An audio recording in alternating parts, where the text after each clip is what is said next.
পায়। আমাদের আকাবিররা বলেন মাটির ভেতরে দানা বপন করলে যেমন গাছ হয়, ফুল হয়, ফল হয়, এক সময় বাগান হয়, ইলম যদি কারোর কলবের ভিতরে একটা ইলম যদি ঢুকে যায়, এই ইলম থেকে এক সময় আমলের বাগান তৈরি হয়, সুবহানাল্লাহ, বাগান পয়দা হয় একটা ইলম যদি ঢুকে কারোর হৃদয়ে।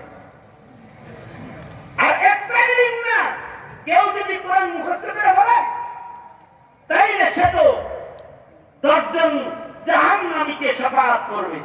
কেউ যদি আলেম দ্বীন হয়ে যায় তাহলে ইয়াশফাউ ইয়াউমাল কিয়ামাতি উলামায়ে কিরাম ময়দানে মাহশরে শাফাআতের অধিকার নিয়ে দাঁড়াবে। তারা শাফাআত করবে। কেন তারা শাফাআত করবে? কি কারণে আলেম শাফাআত করবে? আলেম শাফাআত করবে এজন্য আলেমরা সবচেয়ে বেশি মুত্তাকি, এই কারণে আলেমরা শাফাআত করবে। ইন্নামা ইয়াখশাল্লাহ মিন ইবাদিহিল উলামা, আল্লাহর বান্দাদের ভিতরে আলেমরাই আল্লাহকে সবচেয়ে বেশি ভয় করে। বলেছেন কে? আওয়াজ করে বলেন, কে বলেছেন? কথাটা কার? আল্লাহ তাআলা বলছেন যে আলেমরা আল্লাহ পাককে সবচেয়ে বেশি ভয় করে। সবচেয়ে বেশি ভয় যে করে সে তো সবচেয়ে বেশি সম্মানী। ইন্না আকরামাকুম ইনদাল্লাহি আতকাকুম। তো শাফাআত হে করব না কি ইঞ্জিনিয়ার সাহেব করব নাকি? শাফাআত তো সেই করবে, তার ভেতরে তো খোদা ভীতি বেশি। ইলম যার যত বেশি হয় তাকওয়া তার তত বেশি হয়। যার ইলম বেশি তার তাকওয়া বেশি। এ কারণে হযরত উমরের ইন্তেকালের পরে হযরত আবু হুরায়রা চিৎকার করছেন। হযরত উমর যেদিন ইন্তেকাল করলেন, হযরত আবু হুরায়রা চিৎকার করে কেঁদেছেন, হায় রে, ইলমে দ্বীনের 10 ভাগের 9 ভাগ আজকে দাফন হয়ে গেল। তো লোকেরা বলে আবু হুরায়রা ইলমে দ্বীনের 10 ভাগের 9 ভাগ দাফন হলো কেমনে? সাহাবীদের ভিতরে কত আলেম আছে? আব্দুল্লাহ ইবনে আব্বাস আছে, ইবনে মাসউদ আছে, আব্দুল্লাহ ইবনে উমর আছে। এরা থাকতে সব ইলমের 9 ভাগ কেমনে দাফন হইল? হযরত আবু হুরায়রা বলেন আলেম তো অনেক পাবে, কিন্তু মুত্তাকি উমরের মতো মুত্তাকি কই পাবে? যার ভেতরে তাকওয়া নাই, তার ইলম মালুমাত এটা ইলমে দ্বীন নয়।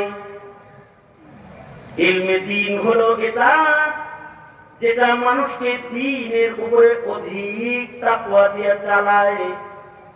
যার ভেতরে তাকওয়া বেশি আসলে তার ইলমও বেশি।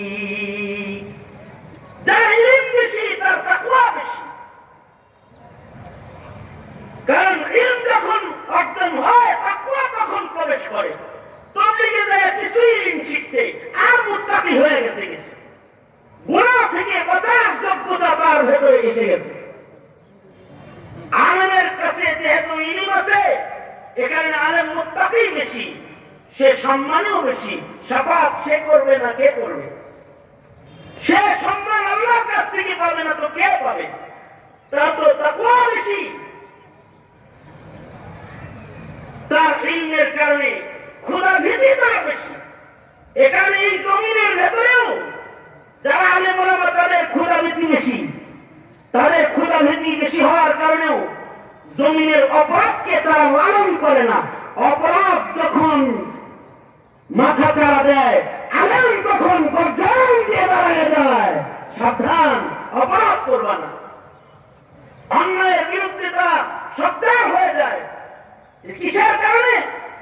তাদের খৌফ খাশিয়াত বেশি, এ কারণেই। আর মালুমাত যদি হয় ভালো, জানে যদি ভালো, তো সতর্ক তো সে করবেই ভালো। যদি না জানে কেউ তার সতর্ক করবে কিভাবে? ইলমি দ্বীনের দ্বারাই তো আল্লাহর পছন্দ অপছন্দ জানা যায়। আলেমরা যেহেতু আল্লাহর পছন্দ অপছন্দ ইলমের মাধ্যমে জানে, সঙ্গত কারণে আলেমরা সতর্ককারী হয়, আলেমরা মানুষকে তামলিগ করনে ওয়ালা হয়।